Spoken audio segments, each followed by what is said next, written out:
తండ్రి కదండి ఆయన. ఏమన్నా చూస్తూ చూస్తూ ఊరుకుంటాడా చెప్పండి? కళ్ళ ముందు పిల్లల కన్న తర్వాత 9 మాసాలు మోసి కనిపించి పెద్దవాళ్ళని చేసిన తర్వాత మన కళ్ళ ముందు మన పిల్లలు నాశనం అయిపోతుంటే మనం చూస్తూ ఊరుకోగలమా చెప్పండి? ఆ పరలోకమందున్న దేవుడు కూడానండి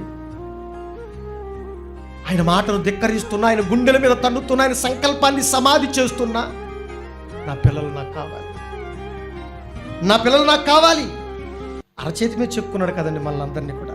ఈ రూపాలను చెక్కింది ఆయనేనండి. మన తల్లి గర్భంలో మనల్ని నిర్మించింది ఆయనండి. అందమైన రూపాన్ని కలిగి ఈరోజు భూమి మీదకి వచ్చామంటే కారణం దేవుడు. అలాగే ఈ పంచభూతాలు కలిగిన ఈ ప్రకృతి మన పాదాక్రాంతం అవుతుందంటే కారణం దేవుడు అండి. ఇంత ఆలోచించి ఇంత సంకల్పం చేసి దేవుడిని కార్యక్రమాలు చేశాడు, సర్వాన్ని నిర్వహిస్తున్నాడు. అంత ప్రేమించిన వ్యక్తి మనల్ని ఎలా వదులుకుంటాడు చెప్పండి? వదులుకుంటాడా? వదులుకోడండి, వదులుకోడు.